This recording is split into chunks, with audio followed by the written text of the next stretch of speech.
ইব্রাহিম আলাইহিস সালাম আগুনের ভিতরে পড়ে গেলেন। আল্লাহ রাব্বুল আলামিন আগুনের প্রতি নোটিশ করে দিলেন, ইয়া নারু কুনি বারদাও ওয়া সালামান আলা ইব্রাহিম। আগুন আমার ইব্রাহিমের জন্য শান্তিদায়ক, ঠান্ডা হয়ে যা। ইব্রাহিম আলাইহিস সালাম জ্বলছেন, পুড়ে গেছেন। নমরুদ তার প্রাসাদের ছাদে বসে ইব্রাহিম আলাইহিস সালামের পোড়া দৃশ্য দেখে আনন্দ করবে। আগুনের দিকে তাকায় দেখে ইব্রাহিম আরামে বসে আছেন। পোড়া তো দূরের কথা, জামাও পরে নাই। ও ডাক দিয়া বলে, রে আগুন, গোটা জাতি নিয়ে তোর পূজা করলাম, আমার দুশমন কেন জ্বালাইতে পারিস না? তোর জ্বালানো শক্তি কি নষ্ট হয়ে গেছে নাকি?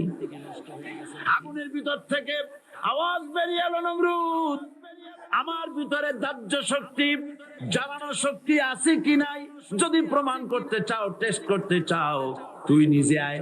তোরে সুদ্ধা তাম দুনিয়া জ্বালাই দিতে পারি, ইব্রাহিমের এক গাছা পশম জ্বালাইতে পারি না।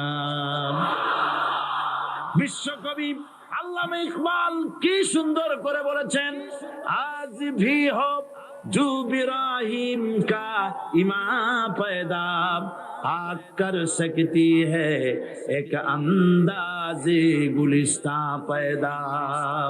ইব্রাহিমের ঈমান যদি আজও কোথাও হয় বিদ্যমান, করতে পারেন অগ্নিকুণ্ডে খুবসুরত এক গুলিস্তান। এখনো যদি ইব্রাহিমের সন্তানদেরকে আগুনের মধ্যে ফেলে দেওয়া হয়, আর ইব্রাহিম ঈমান যদি থাকে, আগুনকে ফুলের বাগান বানাবার ক্ষমতা আল্লাহর আছে। চিরকাল আল্লাহ পাক এই কালেমাকে দিয়েছেন আল্লাহর সার্বভৌমত্বকে প্রতিষ্ঠা করার জন্য। আয়াতুল কুরসি শুধু পড়ে বুকে ফু দেওয়ার জন্য নয়। পড়ে না আমার সাথে, আল্লাহু লা ইলাহা ইল্লা হুয়াল হাইয়ুল কাইয়্যুম। দুনিয়ার সমস্ত পয়গম্বর অত্যাচারিত হলেন, শুধু তাই নয়, বিশ্ব নবী আখিরি জামানার পয়গম্বর নবী মুহাম্মদ রাসূলুল্লাহ সাল্লাল্লাহু আলাইহি ওয়াসাল্লাম জাতির কাছে আসলেন। তিনি এসে বললেন, ইয়া আইয়ুহান নাস কুলু লা ইলাহা ইল্লাল্লাহ। প্রথম দাওয়াত, প্রথম দাওয়াত। শুনছেন কথা? রাসূলুল্লাহ বলছেন, ও জাতি, আমার রাসূল তো মক্কার রাসূল না শুধু, মদিনার রাসূল না শুধু, আরবি ভাষাভাষীদের রাসূল না শুধু, আমার নবী কি নবী? চিল্লায় বলেন। তাই তিনি বলেছেন, ও বিশ্বের মানবতা, বিশ্বের মানব গোষ্ঠী, যদি মুক্তি পেতে চাও, নাজাত পেতে চাও, উচ্চারণ করো, বিশ্বাস করো, আমল করো, বলো লা ইলাহা ইল্লাল্লাহ। জোরে পড়েন, লা ইলাহা ইল্লাল্লাহ, লা ইলাহা ইল্লাল্লাহু মুহাম্মাদুর রাসূলুল্লাহ। আবু জাহেল বুঝছিল কলেমার অর্থ? কথা বলেন না কেন? আবু জাহেল বুঝছিল? উতবা, সাইবা, মুগিরার গোষ্ঠীরা বুঝছিল? বুঝেছে। তারপরে তারা চিন্তা করলো যে সর্বনাশ তো করছে, লা ইলাহা, কোন ইলাহ নাই, আইনদাতা নাই, বিধানদাতা নাই, তাহলে আমরা কি ঘরে বসে বসে কি করব? উনি নতুন একজন ইলাহ নিয়ে আসছে, আল্লাহ ছাড়া কোন ইলাহ নাই, তাহলে আমাদের কাজটা কি? প্রথমে তারা চেষ্টা করলো যে একটু দেখি নরম নরম ভাবে হয় নাকি। চলে গেল আবু তালেবের কাছে, আছে না হাদিসে, বললো, আবু তালেব, তুমি তো কুরাইশদের নেতা, তোমার ভাইয়ের ছেলে কয়টাই কি? কি আশ্চর্যজনক কথা! লা ইলাহা ইল্লাল্লাহ, আল্লাহ ছাড়া কোনো ইলাহ নাই, তা আমরা করব কি? তোমার ভাতিজাকে বুঝাও, লা ইলাহা ইল্লাল্লাহর দাওয়াত বন্ধ করে দিক, এর বিনিময়ে টাকা লাগে টাকা দেব, সোনা লাগে সোনা দেব, যত সুন্দরী মেয়ে চায় তাও দেব, নেতৃত্ব চায় তাও দেব, তবু যেন কালেমার দাওয়াত না দেয়। আসিনে কা হাদিসে আছে কিনা? নবীজি যখন বাড়ি ফিরলেন, চাচা আবু তালেব নিজের কলিজার টুকরা সন্তান হযরত জাফর আলীর চাইতে তিনি ভালোবাসতেন কলিজার মতো করে মুহাম্মদ সাল্লাল্লাহু আলাইহি ওয়াসাল্লামকে। বলছে, বাবা, এমন কথা কেন বলো যাতে লোকেরা খেপে যায়? এই কথাগুলি বলো না। ওরা আমার কাছে এই সব প্রস্তাব দিয়ে গিয়েছে। রাসূলুল্লাহ প্রস্তাব শুনে এগ্রি করলেন। জি, আমার নবী বলেন, আমার চাচা আবু তালেব প্রস্তাবকারীদেরকে শুনিয়ে দিন। হুজুরের সাথে তখন অনেক লোকজন, নাকি অনেক অস্ত্রপাতি, কিচ্ছু নাই, আল্লাহর শক্তি ছাড়া কিছুই নেই। আমার নবী বলেন, আমার চাচা আবু তালেব প্রস্তাবকারীদেরকে শুনিয়ে দেন। যেটা দেওয়া সম্ভব সেটা তো দূরের কথা, যেটা দেওয়া সম্ভব নয় তাও যদি তারা দিতে পারে আমারে, যেমন আকাশের সূর্যটা ধরে এনে ওরা যদি আমার ডান হাতে তুলে দেয়, আকাশের পূর্ণিমার চাঁদটা ধরে যদি বাম হাতে আমার তুলে দেয়, এর বিনিময়ে এক মুহূর্তের জন্য তাওহীদের দাওয়াত আমি বন্ধ করে দেব না। সুবহানাল্লাহ।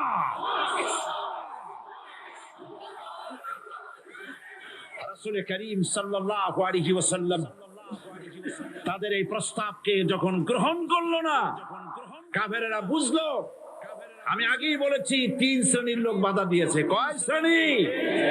প্রথম শ্রেণী কি? রাষ্ট্র শক্তি। তাদের হাতে অস্ত্রপাতি, তো খুব শক্তি। আর তারা একবার ক্ষমতায় যায়, ওরা মনে করে এই ক্ষমতা থেকে আমাদেরকে কেউ নামাইতে পারবে না। বিংশ শতকের শ্রেষ্ঠ মুজাদ্দিদ আল্লামা সৈয়দ আবুল আলা মওদুদী রাহমাতুল্লাহ আলাইহি তিনি এক জায়গায় লিখেছেন, স্বৈরাচারীরা তার পতনের সমস্ত ছিদ্র বন্ধ করে, কিন্তু একটা ছিদ্র বন্ধ করতে পারে না। মনের ভুলে সে ছিদ্রটা থেকেই যায়, যেই ছিদ্র দিয়ে আসলে তার পতনটা হবে। ক্ষমতায় গিয়ে মনে করে চিরকাল ক্ষমতায় থাকবো। ভারতের প্রধানমন্ত্রী পণ্ডিত জওয়াহরলাল নেহেরু রাঁচি পাগলা গারদে গিয়েছেন, মেন্টাল হসপিটাল। পাগলেরা নেহেরুকে দেখে আশ্চর্য হয়ে গেছে, এত সুন্দর মানুষ, মাথায় কিস্তি টুপি, গায়ে শেরওয়ানি, মুসলমানি ড্রেসই আলাদা। যদিও তিনি হিন্দু ছিলেন, পরেছেন মুসলমানি ড্রেস। শেরওয়ানি কাদের পোশাক? কাদের পোশাক? হাতে ছড়ি নিয়ে হাঁটা, স্টাইল করে, সুন্দর পাজামা, সুন্দর টুপি, সুন্দর সাজসজ্জা করে, মুসলমানদের ড্রেস। এই ড্রেস পরে তিনি গিয়েছেন, সবসময় যে ড্রেস তিনি পরতেন। পাগলেরা জিজ্ঞেস করছে, তুমি কে গো? উনি বলছেন, আমারে চেনো নাই? আমি ভারতের প্রধানমন্ত্রী পণ্ডিত জওয়াহরলাল নেহেরু। পাগলেরা বলছে, ও সেই কথা। আমরাও যখন হসপিটালে আসছিলাম এই তোমার মতো লম্বা লম্বা কথা আমরাও বলছি। থাকো আমাদের সাথে কিছুদিন, তোমার মাথাও ঠান্ডা হয়ে যাবে। ক্ষমতায় যারা থাকে, ক্ষমতার মোহে চতুর্দিকে অন্ধকার দেখে, মনে করে আমার পতন আর হবে না। কিন্তু তোমাকে বধিবে যে গোকুলে বাড়ি শেষে। গাড়ির চাকা সব সময় উপরে থাকে না। গাড়ির চাকা সব সময় উপরে থাকলে গাড়ি তো চলবেই না। গাড়ির চাকা ঘোরে বলেই তো গাড়ি চলে। সুতরাং এই উপরে তোমার চাকা উপরে এখন আছে বলে, তোমার দলের চাকা উপরে আছে বলে যারা মানুষের উপরে জুলুম করছো, আলেমদেরকে ধরতেছো, মুসল্লিদেরকে ধরে ধরে জেলে ঢুকাচ্ছ, সময় আসবে এমন ইন্দুরের গর্ত অপমানা ফেলবার জন্য।